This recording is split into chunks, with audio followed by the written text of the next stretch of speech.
Hey everybody, Scoutcrafter here again, TGIF. Thank God it's Friday. Yes, you made it through another week, and we have a nice show planned for you today, a lot of fun. The first thing we're going to start off with was last week I did that blower, that poor man's flea market find, a Toro blower, and a lot of you chimed in about a guard. Let's get right to that real quick first. Now, you remember last week when we did this nice Toro blow I found in the garbage, a lot of you commented and said, look, John, you got to be careful. You're going to get your fingers chopped off here because this is made to grind up leaves and everything. And you're absolutely right. A guard is something that it would be a good thing to have. It doesn't matter for me because I'm only using it as a blower. However, where it does matter, it's very hard to get your fingers in there, but what would suck in, anybody that's ever used a blower before, if you're wearing your shirt outside your pants or something, this will suck the tail of your shirt in or anything in the area. And that's why you need some kind of guard. Now, you can make all different kind of guards. The main thing you got to think about when you're making a guard. Now, if you look here, this is the guard that came with the unit itself. And I could buy this guard easily for $15. The problem is that if you look here, this guard here seems like this is very thick here and it would cause a lot of drag and thus cut down on your CFM. Cubic feet a minute that gets through this here that helps. So it's obviously the best way to run it's with no guard, but that's dangerous, right? So the second way you could do it is you could have something like chicken wire. Chicken wire would be great because it has very little aerodynamic drag on it. The wire is so thin. This here, like screening, would be out of the question. That's just too much drag. But something like this would be good. But when I was on my poor man's flea market walk the other day, look what I found. I found this. Can you believe it? I found a machine that had two of those computer fans on the back of it. And I didn't take the machine. It was one of them like laser machines. And but this was on the back. There was two of them. So I took them both. I just had to remove 4 screws. So what do you think of that? And this will fit right over the opening of this. Almost perfect, right? I mean, you couldn't ask for a better find. The poor man's flea market never disappoints, right? Now, the problem is I just have to fasten this in 4 areas here. I'll probably bend these parts over and connect them here. So I'm going to do that now. And the other thing is that this type of plastic, although very, very durable, it's prone to splitting when drilling. You got to be very careful when drilling this. They make special drill bits for plastic, but it will crack and split in no time. And the other way you could do is heat up a nail with a torch and push the nail through and melt your way through. That's another way that I've done before that works well with this. So we've got to be very careful though. So let's mount this here and get that done.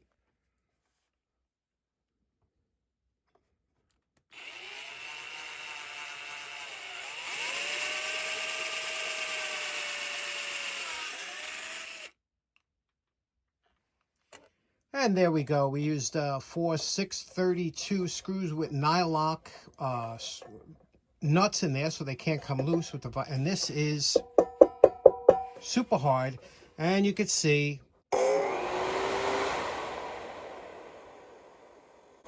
What do you think about that? Okay, I think everybody's going to be on board with that fix.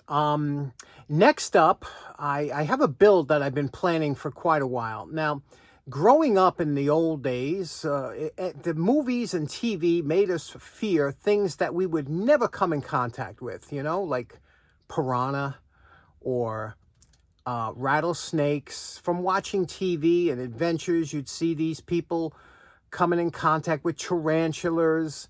And you would have these fears put into the back of your mind. After Jaws came out, none of us felt safe in the ocean after 1975, that summer. Boy, it was dead in the ocean. Everybody was scared. But I remember back in the day, like I said, there was all kinds of things that growing up we would see on television that transferred. So sometimes I like to keep these things around as a remembrance. And one thing that when I was younger, I remember seeing in a lot of movies was an old-fashioned bomb. Now, I'm not talking about cartoon bombs, which look like this, the round bombs with the fuse. I'm talking about the timer bombs. And I always wanted to make a reproduction of one just to have in a kind of my show and tell area. Let me show you what I'm talking about. Now, the bomb prop I envisioned making a long time ago was a Dynamite bomb prop, which we would always see on television, you know, Cannon, Barnaby Jones, one of those old shows. Some guy would, you know, wind up with a shoebox full and open it up and there'd be a bomb in there. Now, to make the Dynamite, I have some doweling here. And whenever I go on my walks and I find a broomstick of decent size, I usually grab it. And this one here, it was a couple of sticks, and I cut them up into this length. Now, I believe the standard for Dynamite is 8.5 inches long, but I thought it was a little bit short for the bomb I'm looking for. Again, I want it to be a prop. And so I came up with this size here. This seems like a good stick of dynamite. Now, dynamite was a funny thing. First of all, dynamite, what it is, it's nitroglycerin that's infused with either clay or sawdust or something up and wrapped in cardboard and paper. And so it's basically nitroglycerin. And old-fashioned dynamite, which you don't usually see too much anymore, was used years ago by farmers blowing up trees in their pastured stumps and things like that. It was used extent. You could go to the hardware store and buy dynamite. Now, to ignite dynamite, it was two ways to ignite it. There was a fuse that had a lit fuse, but you really needed a blasting cap. A blasting cap was a fuse would go into a blasting cap, or they had it electrical. And how that blasting cap was like a little, almost like a firecracker that would set off the dynamite. It was very hard. You could actually burn a lot of explosives like C4. You could burn that and make a fire with it, and it won't explode. It's only when you have that concussion that sets it off. So I have these for the dynamite sticks. I'm going to wrap them in a craft paper, red. This is a little bit light. It'll be darker because I plan on waxing it. Do you remember some of them old-timey dynamite sticks had like a waxy appearance? And I want to do that. And then we're going to need a clock, of course. So I got a nice vintage clock I bought this specifically for, and it's a broken case. Imagine you buy I have a ton of good clocks, but I bought this because it was broken. I didn't want to mess up a good one. And this would be a nice clock. It would just look right on there, right? Like an old-fashioned, and I want this to be vintage looking, not a new one with a digital countdown timer. And then, of course, you need batteries to set it off. And I ordered these. Look at these. Look at these batteries. These are Rayovac. Look at the coloring on these. Look at the graphics on these batteries. Leak-proof photo flash battery. These were a C-size battery. Look, even the top was red. And the bottoms, look at how nice these are, right? You ever see a battery so pretty? I mean, yellow, and boy, that's a really good-looking battery with a great insignia on there. So I wanted these on the, because you needed a battery to set off the blasting cap. And then I'm going to need some wiring. I'm going to look for some kind of vintage wiring. And of course, to wrap up the entire dynamite package, I got friction tape. Remember, they didn't use electrical tape. They used friction tape back in the day. So I got some friction tape. And so let's do it. The first thing we got to do is got to wrap these up with the craft paper. Another thing we'll need is the blasting cap. I just happen to have a blasting cap down here, and this one came from an old vintage Target arrow shaft. I saved these, the bent ones and broken ones, because it's just aluminum tubing, and this is perfect for the blasting cap. I'll have the wires coming out of there. This is just a test to see how big I have to cut the paper, the craft paper. So this is what the dynamite stick is going to look like. And you can see how it was kind of put over there. I'm going to use glue to secure it tight. This here was wrapped when it was. And the glue I'm going to use, remember this glue when we were kids? If you're old enough, you remember paste. And if you're really old, you remember this stuff that I still have with the rubber applicating tip. I still have that upstairs. It was like a horsehide glue. That stuff actually was good stuff. I still have it. I don't think that stuff ever goes bad. Same with this Elmer's glue all. This stuff does not go bad.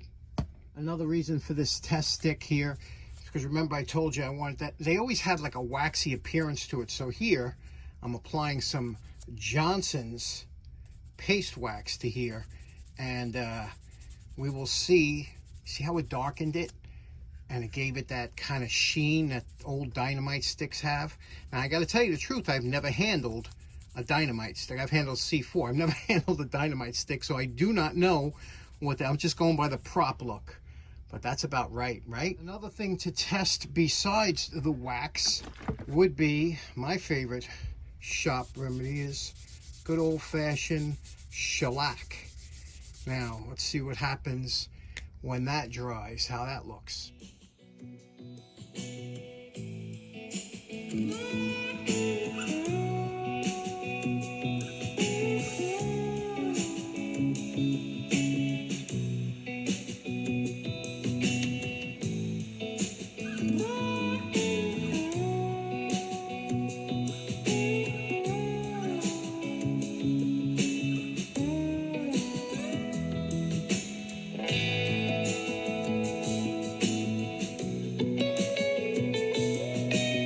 Next, I got to make some kind of battery holder just to hold the batteries in place. I'm going to try and use a piece of this. This is some aluminum stock here, you could see, and I drew a line there, just a approximate. And I'm going to cut this now. I'm going to shear this across here, and then we'll take it apart and see how. And try and bend it. Now, before we bend the two ends over, we're going to take care of these corners. We're just going to snip the corners off with the tin shears.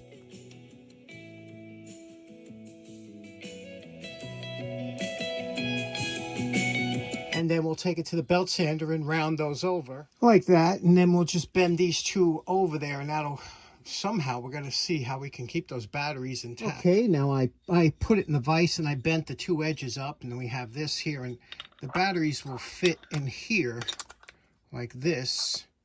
That's just approximately. Now there'll be wire in between the batteries in there too, but that's pretty good, right? That looks pretty good. Again, these will be held in there with the wire and friction. I got to figure out what I'm going to do, but so far that's our battery holder. Now we have to wait for this to dry, for the glue to totally dry, and I'm going to shellac these. And I'll tell you why I'm going to shellac them when I come back.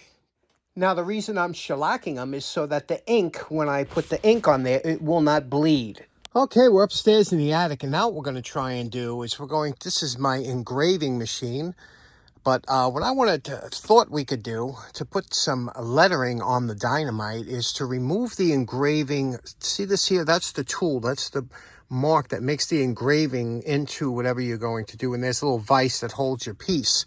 I wanted to change that with a Sharpie thin marker, fine point marker, put it in there, and maybe we could put Dynamite, write it on the side of the sticks. Okay, unfortunately, I couldn't fit the Sharpie in there. It was too thick to go in there, but I found a pen, a gel pen, that kind of with ink, and I was able to get something that looks like that, and we'll write that on there and see how it comes out.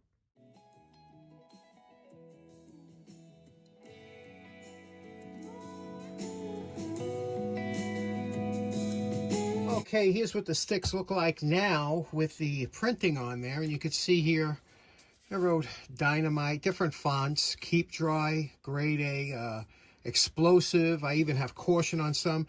I dated them, USA 1954. Caution, like I said, some do not drop. I have different things. So now when I put them together, I'll arrange it so that some of the writing is on the outside.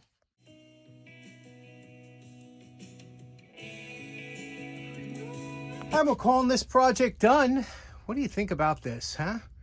Just like we've seen in every episode of Mission Impossible and Gilligan's Island, real old-fashioned Dynamite prop. And you know who would like this? Adam Savage. He would enjoy this. You know, I met Adam. Great guy, nicest guy you ever want to meet. And he would enjoy something like this. I'm sure he has one in his man cave. So there we go. This one's in the Cam. What do you think of that? Dynamite prop build. Okay, so in closing, what you think about today's project? That was kind of fun, right? I hope you enjoyed it. And don't forget, tomorrow, if you're in the area of Bangor, Pennsylvania, Jacktown Snow Show is tomorrow. Hoping to go, but, you know, the snow, it's rough. It's iffy, but we'll see what happens. And hope you have a great weekend. We'll see you again on Monday. Take care now. Bye-bye.